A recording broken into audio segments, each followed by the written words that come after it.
This week, we'll be talking about lunar phases, next on Horoscope Highlights.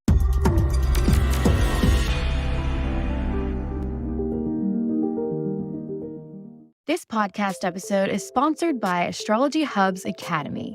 Wherever you are on your astrology journey, we have a class that will help you get to the next level. Hello, my name is Christopher Renstrom, and I'm your weekly horoscope columnist here on Astrology Hub. And this week, I wanted to talk to you about the first quarter moon taking place at 29 degrees Libra on July 25th. Now, before I begin, I want to apologize for my bad imitation of B. Arthur. Unfortunately, I came down with a little bit of a summer cold, so I'm asking you to please be patient and to bear with. And hopefully, I will be able to make it worth your while this week with a discussion of the lunar phases. I will be discussing the lunar phases around this particular first quarter moon that will be taking place at 29 degrees Libra on July 25th. Now, some of you out there might be asking yourselves, hey, wait a sec. I thought we already had a first quarter moon in Libra. What gives? And you're right. We indeed did have a first quarter moon in Libra already, and we had that first quarter moon on June 26th. This is one of those rare occasions when we have two first quarter moons or a lunar phase taking place twice in the same month and therefore the same sign or combination of zodiac signs. Now, some of you also might have noticed that I referenced the 29th degree of Libra, and you might be like, haven't I heard about that 29th degree before? And the answer is, yes, indeed, you have. You have heard about that 29th degree in reference to the anaretic degree, which is a radical degree or the final degree of a zodiac sign. Now, some of you may also be wondering, wait, haven't I heard about that 29th degree before? And my answer would be like, yes, well done. You have heard about that 29th degree before.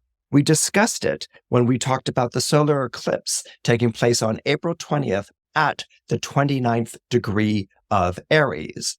The 29th degree is known as the anaretic degree in astrology.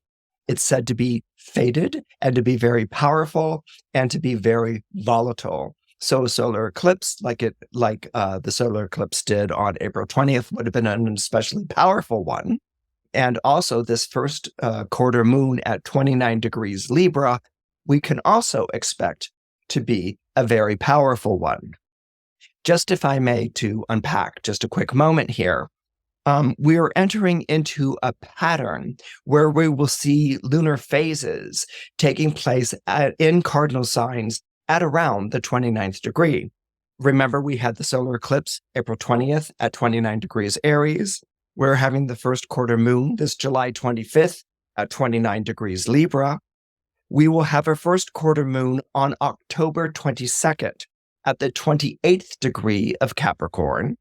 This will be followed by a first quarter moon on January 18th, 2024 at 27 degrees Aries. We have a first quarter moon on April 15th, 2024 at 26 degrees Cancer. And then we wrap up the cycle of lunar phases at this 29th degree. We wrap it up with the full moon on July 21st, 2024 at 29 degrees Capricorn. And then we won't see this pattern repeat for a while longer. So I give you those dates because if you happen to be born at the end of a cardinal sign or near the end of the cardinal sign, that's usually about 26, 27, 28, 29 degrees of a cardinal sign, or if you're born right around the time of the beginning of a fixed sign, so that would be 0 to maybe roughly 3 or 4 degrees of Taurus, Leo, Scorpio, and Aquarius, you're going to want to pay attention to those dates that I just gave you. But I would really encourage the people who are born at the end of the cardinal signs to be paying attention to those dates because they're going to be very powerful and they're going to be very impactful. So what are we talking about here? We're talking about a first quarter moon. What is a first quarter moon? Well, the first quarter moon is one of 8 lunar phases, okay, that take place every month. They don't always take place at the 29th degree. That's why we're underlining the specialness and the uniqueness of this particular first quarter moon. But first quarter moons, like all 8 lunar phases, take place every month. And the lunar phases are as following.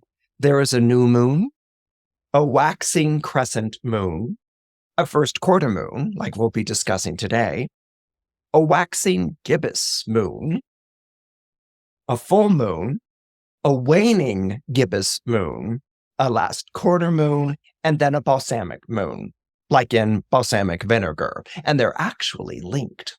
So let me just give a very quick, brief description of these ideas. The new moon, which starts off every lunar month, okay, the new moon is the only time of month when you cannot see the moon.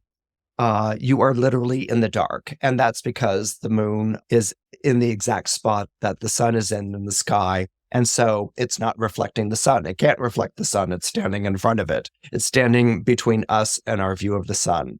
Not that we're seeing the sun, it's at night, so we're not seeing the sun, but the moon needs to be a distance away from the sun in order to reflect its light. And that's why this is called a new moon or a dark moon. New moons are pretty famous. They're known as the time of setting an intention or planting a seed. You might be familiar with that song from the 70s, Wildfire, where they say, "By the dark of the moon she planted," and that is a reference to the new moon. So the setting of intentions, the planting of seeds are best done during the period of time of the new moon, when you cannot see the moon in the sky. It's dark. This is followed by a crescent moon, a crescent waxing moon. Now you might be wondering, well, what's waxing mean? Waxing means growing in light, okay? So as the moon moves away from where it was blocking the sun, it begins to reflect the light of the sun at night. And so you see just the barest sliver of the moon, and that is called a waxing crescent moon. And that basically means that it's 1 to 2 zodiac signs ahead of the sun. And this is a very youthful type of moon. If you have a waxing crescent moon in your chart, it gives you a youthful quality, regardless of what zodiac signs are involved. And this is, if you have the start in the dark, the origin with the new moon, then you have someone getting up and going about their business with the waxing crescent. I like to liken that to it being toddler-like, that the waxing crescent moon is like a baby that's just sort of, helping itself up on a piece of furniture and holding itself there for balance and, reaching out for things that are new and different or bright and shining objects. So there's a very infant, almost like quality to the waxing crescent, very curious and very eyes large and wanting to take in everything about the world around it. When we get to the first quarter moon, which marks the end of the first week of a month, think of a quarter hour. You know how you have like 12 o'clock, 12:15, 12:30, 12:45. The first quarter moon would be 12:15 on a clock. And so this first quarter moon is when the moon is 3 signs ahead of the sun. And I will circle back and describe what that's like. I often refer to it as being adolescent, but I will qualify that with a fuller description in just a couple of moments. The lunar phase that follows the first quarter moon is known as the gibbous waxing moon. This means that the moon is 4 to 5 zodiac signs ahead of the sun in the sky. This I liken to the young adult who's just getting out on their own. Think of a person early to mid-20s. They're out of mom and dad's house. They're out in the world. They're looking to establish themselves. Maybe they've just graduated college or something along those lines. So there's a great deal of enthusiasm and anticipation that's associated to the waxing gibbous moon. The moon is growing larger in light. It's waxing. And so there's a great deal of enthusiasm and anticipation for the future. Gibbous actually means swelling. So if you think of a pregnant woman, it's the swelling of the belly. And so it's brimming with potential. Anything is possible. It's ripening. Okay. And so it's because of this time of the month that one also feels very much like a great deal of that anticipation that I was talking about for what will be perhaps the fulfillment of a potential or the realization of an ambition or an enterprise. So this being on the brink of realizing something is very, very strong with the waxing gibbous moon. And that again is 4 to 5 signs ahead of the sun in the zodiac chart. Now, the full moon is when the moon has reached its peak light. Okay. It is full. And so therefore it stands equal to the sun. So if you can think of these waxing phases as leading up to the presentation of the full moon, it's the best way to think of it. And so with the full moon, it's at its full light, its full luminosity, and it stands equal to the sun. And you may experience, if you're born under a full moon, times where you're either the sun or the moon in your chart. An opposition, you can never be both planets at once. And because they don't really aspect one another, they're not really in normal relationships with one another. An opposition means that you're either one or the other. So the moon is fullest when it's in opposition to the sun, and you can either be expressing your solar energy or your lunar energy when you're born under a full moon. Chances are that if yours is a nighttime chart, that you were born at night or when the sun is underneath the horizon and the moon is above the horizon, the moon is seen, it's visible, and chances are that the description of the moon in that sign, that it is a full moon sign in, that it is full in, you may actually relate to the lunar description of your personality more than your solar description, especially if it's a nighttime chart. If you have a full moon, you might be like, oh, I feel so much my sun sign, but gosh, I also feel like just as much as my moon sign. What gives? And the answer is what gives is you were born under a full moon. But if it's a nighttime chart, that full moon may actually feel like it describes you much more than your sun sign does.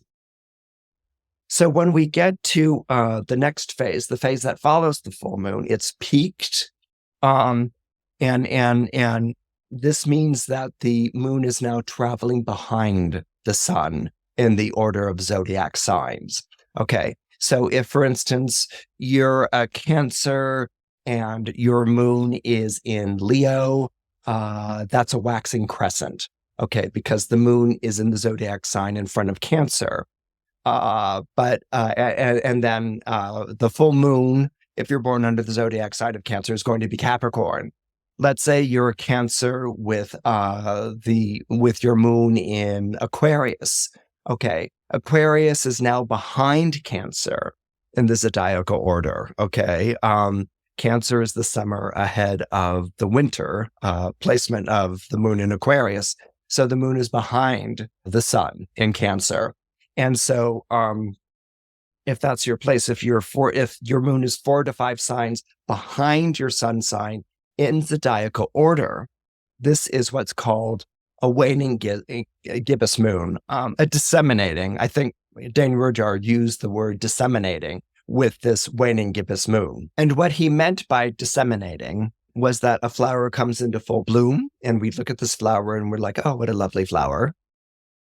And we admire it for the time that it's in flower. And then after a little while, the petals of the flower fall off, and the flower begins to sprout seedlings. It's something you could see very easily with dandelions or weed on your front lawn. You'll see them show up. They have yellow flowers, and then the yellow flowers give way to the seedlings, the white little tufts. And you're like, oh no, dandelions on my lawn. I have to pull them out. Okay, before the seeds can fly off and spread. Okay, so this is basically a waning gibbous moon. It follows the full moon when it's at full capacity of light. It's starting to lose its light. And like a flower, it's sending out seeds. This is why Dane Rudhyar used the idea of disseminating with the idea of the waning gibbous. I have found the waning moon to be a little bit on the sardonic side. There's a kind of is that all there is quality to a waning gibbous moon, and it's hard to tell the difference in the person's personality between, is this person just experienced or is this person perhaps jaded? Because there could be a little bit of a jaded tone to a waning gibbous moon. Following the fullness of the full moon, there can be a kind of I know everything quality to this, and even kind of a resistance to learning anything new. If you have a disseminating moon or a waning gibbous moon, you might be like, well, I know that already, or I've done that already, or been there, done that. I mean, why would I be interested in doing something different from the way that I've always done it? And maybe the way that I've always done it is a good and solid and a consistent thing. And so there can be a very sort of established, almost fixed quality to the waning gibbous moon. And what that speaks to is the beginning loss of light of the moon. Okay, the moon has already arrived as the light is beginning to go. And so it can sort of double down on the way things have always been done.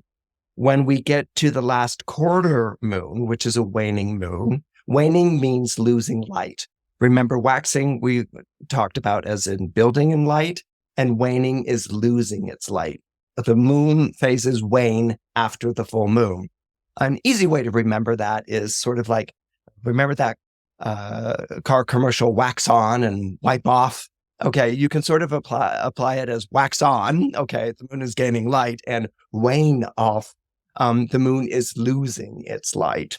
And so when you have the last quarter moon, remember we went 12 noon, 12:15 is the first quarter moon, 12:30 would be the full moon, 12:45 would be the last quarter moon. We're coming to the end of the hour and about to begin a new hour, or what's going on astrologically. We're coming to the end of the lunar month and we're about to begin a new lunar month. Okay, that's in the last quarter waning moon.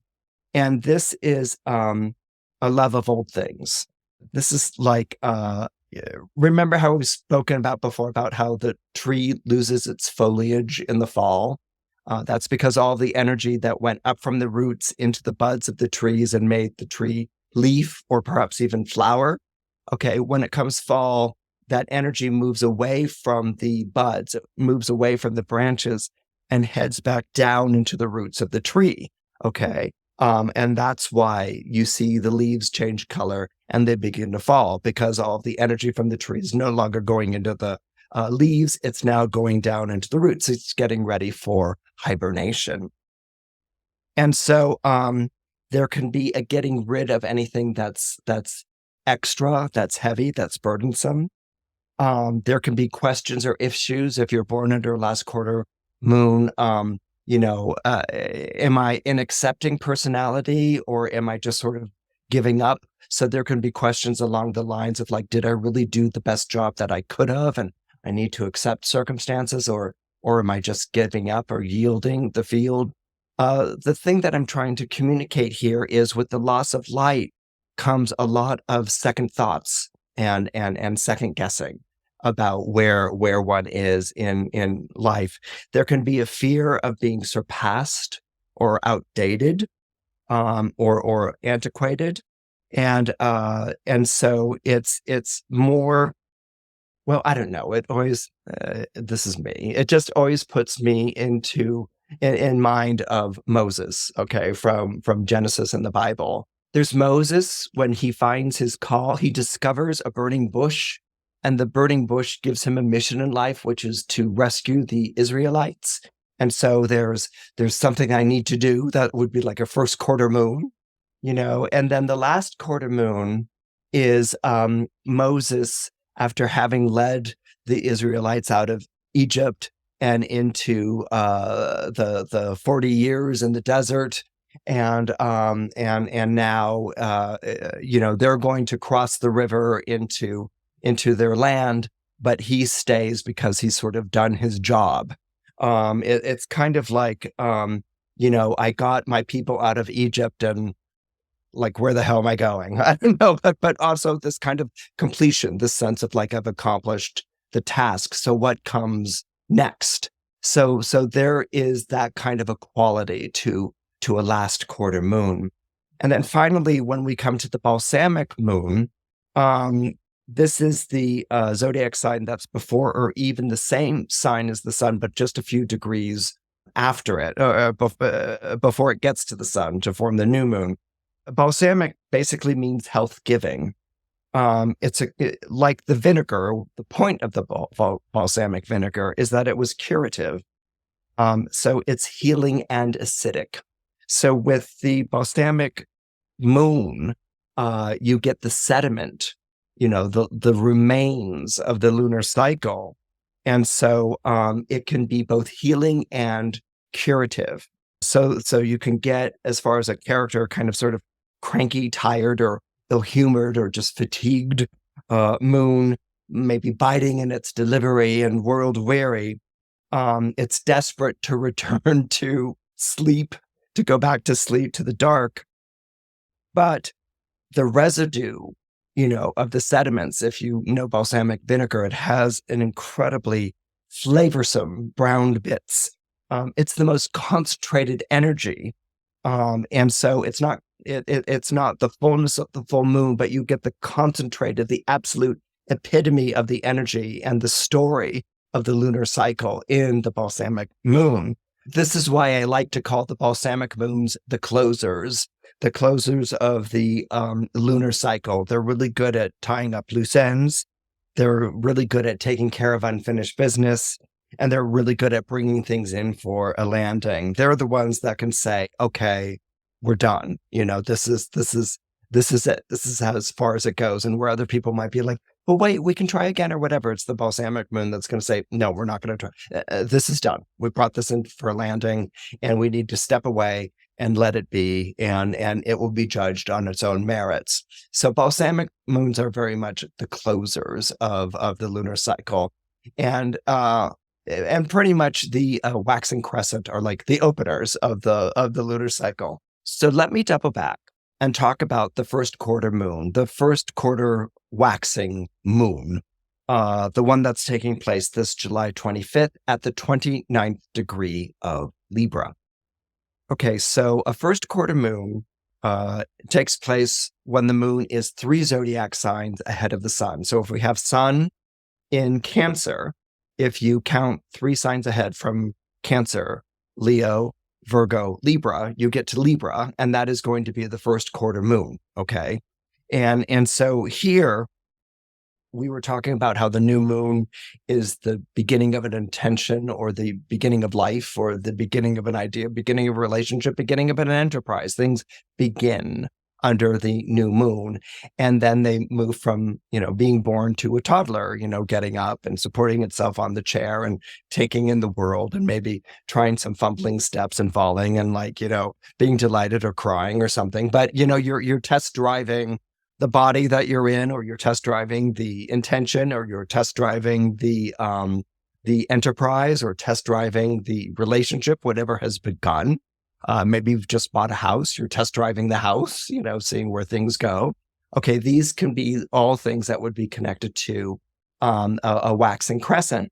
So that by the time you get to the first quarter moon, which is a square, the moon is squaring the sun in the sky.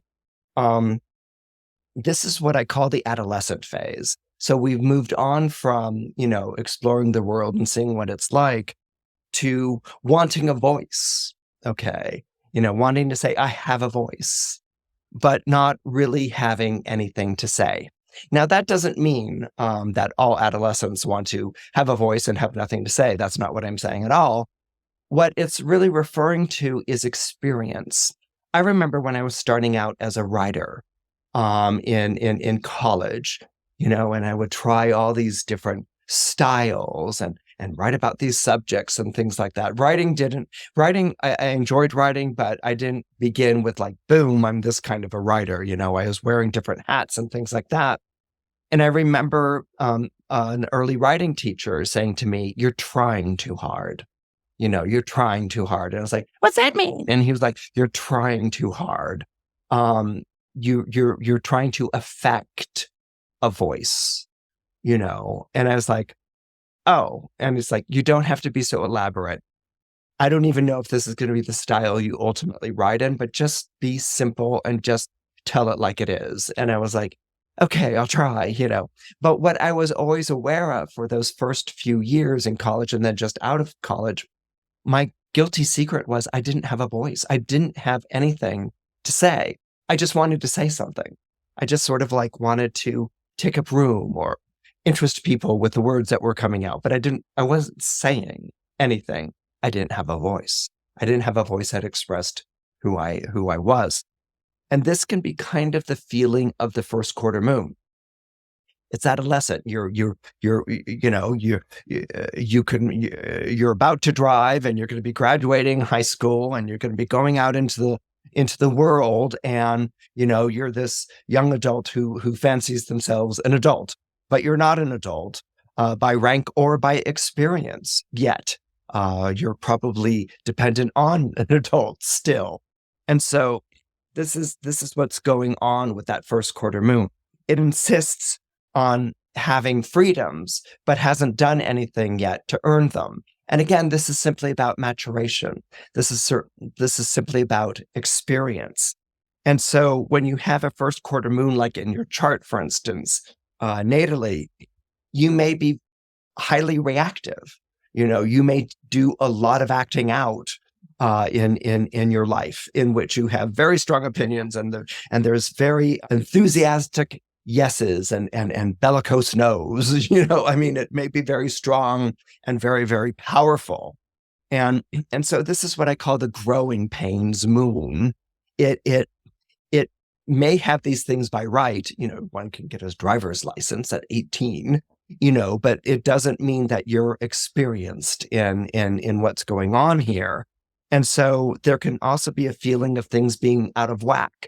Your body isn't your body yet, and so you're trying to wrestle control. The body in an adolescence goes through sleep hunger, and sex drive, so, and these things kind of take over, the personality, where it's like, I'm asleep and like really hungry, and I'm like, I'm crushing. Okay. So these are all things that can go on with a first quarter moon.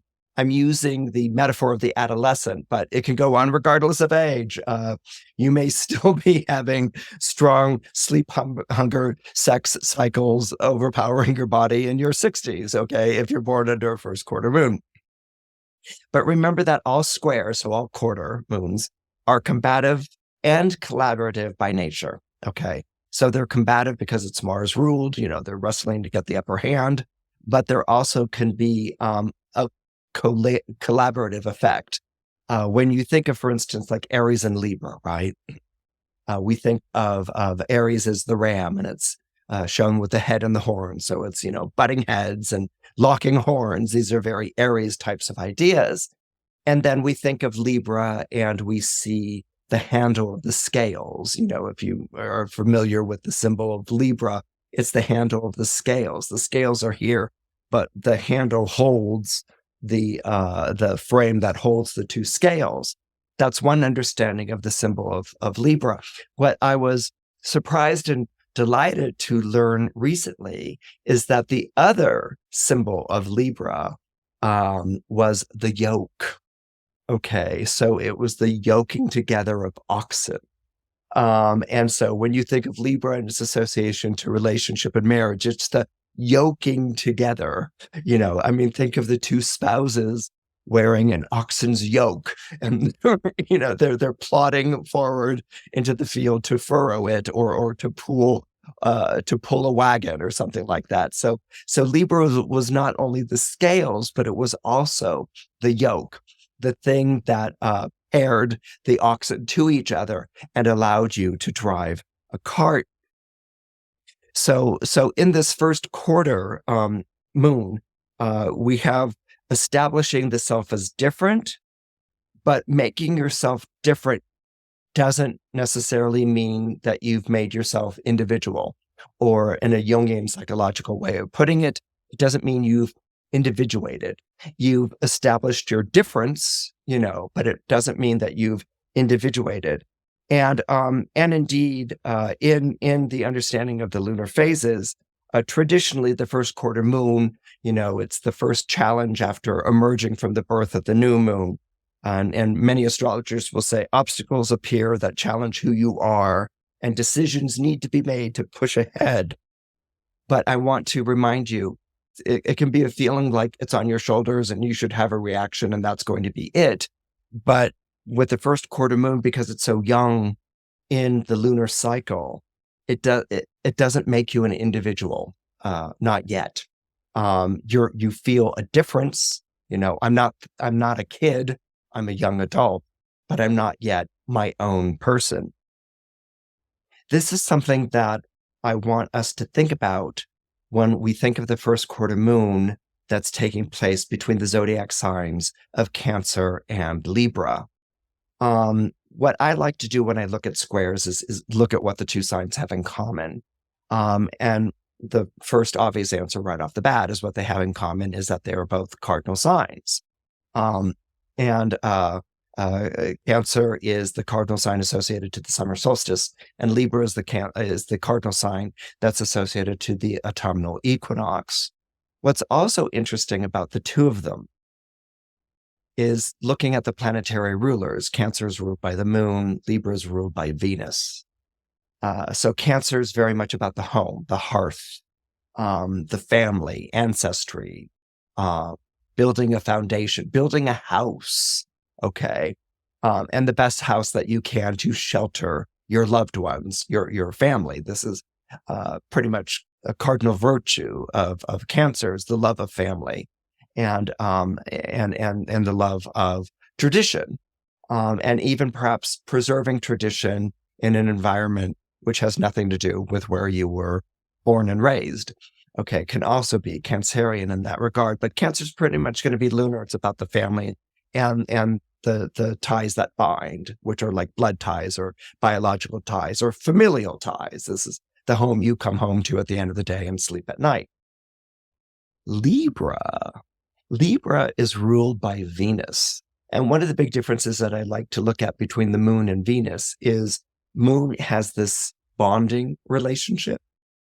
It relates through bonding, and if I can return to the adolescent motif one more time, you go from a time in your life where you're very bonded to your family, you want to be with your family, to a time in your life where you're beginning to romantically crush on other people, and the last place you want to be is with your family or at home, and that's Venus. Okay, so the moon is all about the relationships within the home and the family.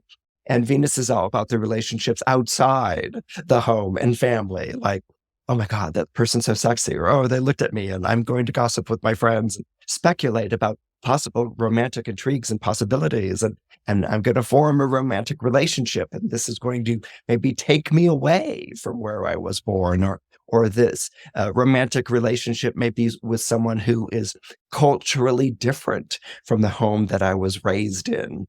Or this romantic attachment might be with someone that my parents scowl at or frown at, and it's going to cause great trouble. So this could almost begin to imply the square between Cancer and Libra. So that could be falling in love with someone that your parents would never allow you to fall in love with, to maybe coming from a very harmful or toxic home environment or even childhood and upbringing, and meeting someone and actually having a chance to build a relationship outside of a past that was very negative or very toxic. I mean, we can always do the flip side of that as well. So again, I want you to sort of think about the Cancer as being bonding, the bonds, the family ties, and Libra as being relational, and you see it with moon bonding and Venus relational, Venus being the ruler of Libra. So another layer that we put on top of this, so there may be this kind of feeling of, I'm ready to start my own relationship outside of what's familiar to me, or I'm going to start a relationship that lies in the eyes of, what's familiar to me, or I'm getting back into the dating pool. These may be things because there's always an element of danger with Venus. It's relationships that are untried, untested. They're outside the protection of that campfire light, which is so much connected to the hearth and home of Cancer. The other layer that we want to put onto this is that the sun is in Cancer. Its first quarter is to the moon in Libra. The moon is the ruler of the sun, which is in Cancer, right? The moon rules Cancer. And so at this first quarter, the moon is in Libra, which means that the moon is ruled by Venus, which means that in this argument or in this square, Venus rules it, not the moon. And so this puts an emphasis on relationships outside a family hub. Then we throw in the next part of the layer of this, which is the Venus retrograde. Okay, so the Libra is Venus ruled, and currently right now in the sky, Venus is retrograde in the zodiac sign of Leo. And so what we have here, or what we may expect to see, is this home versus relationships energy becomes more heightened. And so because Venus is backward in the sky, this may be introducing complications. Maybe you're already in a relationship and your eyes have fancied someone else. Maybe the person that you fancied comes from a different culture or upbringing or economic bracket than your family. Maybe your family's not around and you were raised in a family that had certain expectations culturally or economically. And maybe the person that you fancy flies in the face of those expectations. You don't necessarily have to have a family that's like a sconce. It can be like memory, what to you represents security and family, and maybe a growing involvement with someone who flies in the face of that. You don't know if this person is trustworthy. You don't know if this person is reliable. Or maybe you're part of what could potentially be a three-way triangle. That is Venus's favorite geometric shape, a triangle. I love triangle. So that might be something. So what we're going to be having coming up here with the 29th degree, okay, is that whatever this crisis or decision or dilemma you find yourself in, it's a very powerful one. It's a very urgent one. Perhaps it's connected to the March 20th eclipse. There may be a connection there because of the 29 degrees. And so this is something that you might be in a position where it's like, I know this is a bad idea and why am I following this? Or you might be in a different position. You might be in a different position wherein Venus as the ruler of the first quarter moon in Libra at such a critical degree, the 29th degree of Libra, is challenging you to express or to show the courage of your affections. Are you under pressure to give up this relationship? Are you uncertain to the point of despairing or suspicion?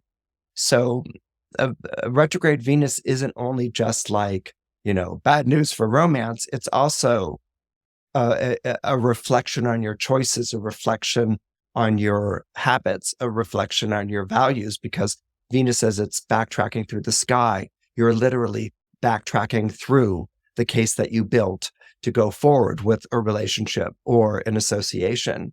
And so this could also be, do you have the courage of your affections?